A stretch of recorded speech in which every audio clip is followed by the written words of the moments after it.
Assalamualaikum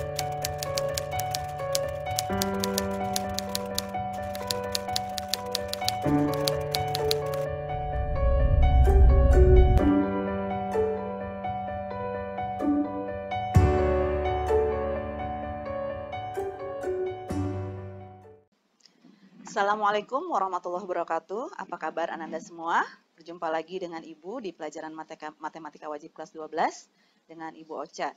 Pada kesempatan kali ini kita akan belajar tentang penyajian data dalam bentuk diagram. Baik, masih ingatkah kalian jenis-jenis diagram? Sebelumnya kalian pernah mempelajari ini di tingkatan SMP. Nah, sekarang di Matematika Wajib kelas 12 semester 1 kita akan mengulasnya kembali lebih dalam di materi statistika. Baik, untuk yang pertama, ini ada gambar diagram apa yang ini? Masih ingat? Oke, ini adalah, baik, bagus, diagram batang ya, masih ingat. Yang kedua, diagram apa lagi yang kalian ingat? Oke, ini bisa diperhatikan ya, ada yang namanya diagram garis. Oke, ini dua jenis diagram ini cukup familiar pada saat kalian masih di SMP. Selanjutnya, jenis diagram yang berikutnya, yang seperti ini, apa namanya? Oke, diagram lingkaran. Yang berikutnya, nah mungkin bagian yang ini, diagram yang ini belum familiar ya oleh diri kalian, karena akan baru kalian pelajari di tingkatan SMA. Diagram ini diberi nama diagram batang daun. Nah, bagaimana nanti untuk membuat diagram batang daun akan kita pelajari lebih lanjut. Yang selanjutnya ada yang gambar seperti ini. Apa namanya? Ya, histogram. Mirip-mirip ya dengan gambar diagram yang sebelumnya tadi kita tampilkan. Mirip dengan yang mana? Ya, dengan diagram batang. Kalau kalian perhatikan, kalian bisa membedakan antara diagram batang dengan histogram. Coba nanti kalian ingat-ingat lagi gambar diagram batang yang sudah tadi Ibu tampilkan, kemudian kalian bandingkan dengan histogram. Nanti kalian bisa menemukan ciri perbedaan dari kedua gambar diagram ini. Baik, yang selanjutnya, oke, yang ini. Apa? Gambar apa? Oke, ogive ya. Ini juga mirip dengan gambar yang sebelumnya. Mirip dengan yang mana? Ya, betul. Diagram garis.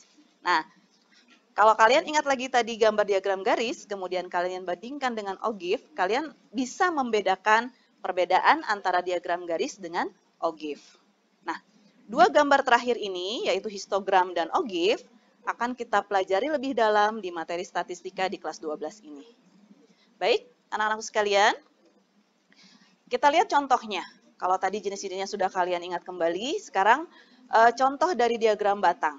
Data seperti apa yang bisa kita tampilkan dalam bentuk diagram batang?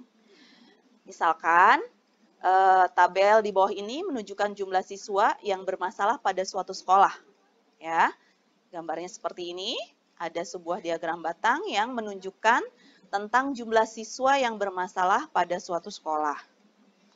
Nah, dari gambar ini, kalian disuruh menentukan berapa jumlah siswa yang bermasalah dari tahun 2001 sampai dengan tahun 2004. Nah, di sini kalian harus bisa membaca data. Ya, dari data diagram batang tersebut, kalian bisa tafsirkan sehingga kalian bisa menjawab pertanyaan yang sesuai dengan tabel diagram batang tersebut. Bagaimana jawabannya? Oke. Jumlah siswa yang bermasalah dari tahun 2001 sampai dengan tahun 2004 berdasarkan gambar tadi di diagram batang ya. Kalau kita perhatikan di tahun 2001 itu ada sebanyak 6, kemudian tahun 2002 itu ada 10, tahun 2003 itu ada 13, kemudian tahun 2004 itu ada 10, maka jumlah siswa yang bermasalah dari tahun 2001 sampai dengan 2004 ada sebanyak 39 siswa. Nah, jenis diagram ini sangat mudah ya kalian tafsirkan karena ini sangat sering kalian lihat di kehidupan sehari-hari. Data yang ditampilkan dalam bentuk diagram batang. di sekolah misalkan. Kalau kalian bermain-main ke TU, ke ruang TU, di situ banyak sekali gambar-gambar grafik yang berupa diagram batang. Ya, misalkan tentang apa? Perkembangan jumlah siswa, kemudian data guru, data prestasi siswa, dan seterusnya. Data-data tersebut bisa kalian tampilkan dalam bentuk diagram batang. Contoh lainnya yang selanjutnya adalah contoh dari diagram lingkaran.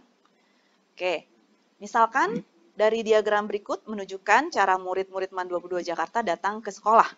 Nah, misalkan jika siswa dari MAN 22 berjumlah sebanyak 480 orang, berapa banyaknya siswa yang datang ke sekolah dengan cara berjalan kaki?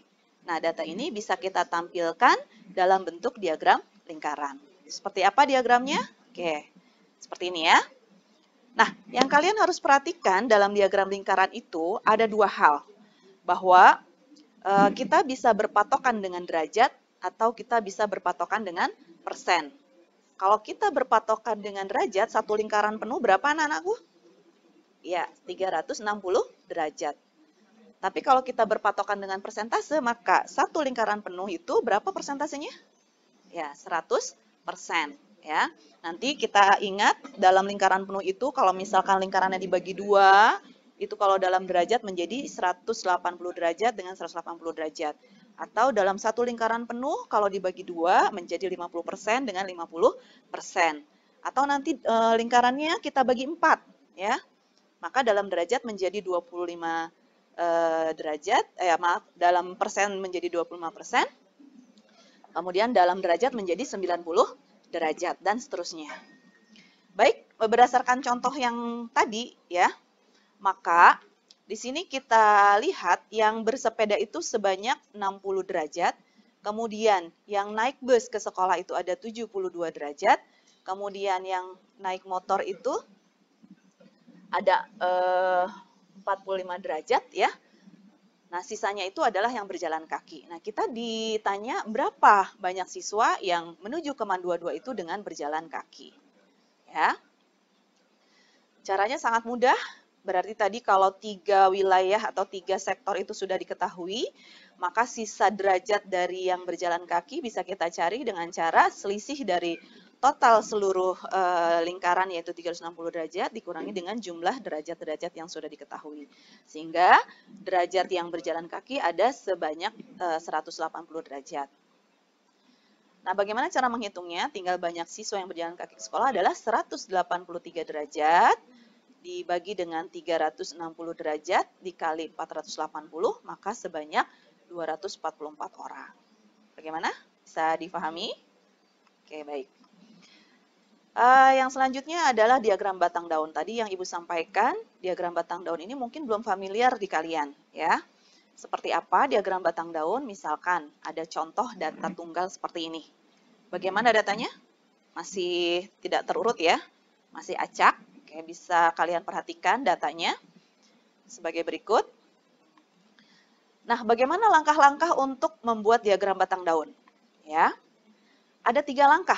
Yang pertama, dari data yang diberikan harus kita urutkan dulu dari kecil ke besar.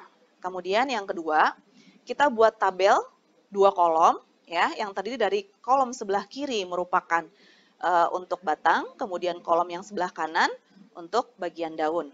Nah, yang ketiga, bagaimana cara kita mengisinya? Di bagian batang kita isi dengan nilai puluhan. Nah, sementara di bagian daun kita isi dengan nilai satuan. Ya, mari kita coba sama-sama ya, bagaimana memasukkan data yang tadi ke dalam diagram batang daun. Oke, maka setelah kita buat, kita urutkan, kemudian kita isikan bagian batangnya dengan puluhan dan bagian daunnya dengan satuan, maka terbentuklah diagram batang daun seperti ini. Bagaimana cara membacanya? Oke, kita membacanya dari bagian paling bawah, dari kiri ke kanan, dari bagian batang ke bagian daun. Oke, contoh. Kita lihat yang paling bawah, berarti bagian batangnya 0, bagian daunnya 5, berarti ini menunjukkan datanya adalah angka 5. Kemudian batangnya 0, daunnya 8, kita baca data ini adalah 8. Kemudian bagian batangnya 1, kemudian bagian daunnya 0, maka data ini menunjukkan angka 10. Data yang keempat, kita bacanya dengan berapa? 1 di batang, 1 di daun. Ya, betul, 11 ya. Nah, kemudian di baris ketiga, di batangnya 2, kemudian di daunnya 0, maka ini dibacanya 20. Nah, hal ini di bagian ini menunjukkan bahwa data 20 itu ada 2 data. Dan seterusnya sampai terakhir data paling besar berapa? Ya, bagus, 50 ya. Batangnya 5, satuannya 0, jadi kita baca 50. Baik, itu tadi mungkin beberapa contoh yang menyegarkan kembali ingatan kita tentang jenis-jenis diagram. Kemudian ada beberapa diagram yang akan kita perdalam di kelas 12 ini. Di pertemuan hari ini kita sudah mengulang kembali tentang diagram batang, kemudian diagram lingkaran, dan diagram batang daun. Nah, untuk memperjelas pemahaman kalian, Ibu akan memberikan tugas. Tugasnya apa? Yaitu kalian coba cari data alumni MAN 22 Jakarta, ya. Kalian bisa menghubungi di TU atau lihat di website MAN 22 Jakarta ya tentang data alumni. Kemudian kalian buat diagram batang yang menggambarkan kondisi lulusan dari MAN 22 Jakarta mulai dari tahun 2015 sampai dengan tahun 2019. Nanti kalian cari berapa banyak lulusan yang melanjutkan ke kuliah ke PTN. Nanti gambarkan dalam bentuk diagram batang. Ya. Kemudian yang tugas berikutnya, untuk memperjelas pemahaman kalian, mempraktekkan bagaimana cara membuat diagram batang daun, maka nanti kalian coba cari data di sekitar kalian. Komunikasi di grup WA kalian, ya. Cari data tentang tanggal lahir di kelas kalian. Tentu saja tanggal lahirnya berbeda-beda ya. Dari satu kelas kalian, nanti kalian kumpulkan, nanti terekaplah data tanggal lahir siswa di kelas kalian. Kemudian apa yang harus kalian lakukan? Tugasnya adalah buatlah diagram batang daun dari kumpulan tanggal lahir di kelas kalian. Oke, bagaimana? Sudah terbayang ya bagaimana nanti cara mengerjakannya?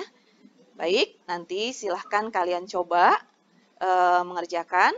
Nanti Ibu tunggu kalian bisa mengumpulkannya dengan melampirkan tugasnya ke dalam e-learning MAN 22 Jakarta.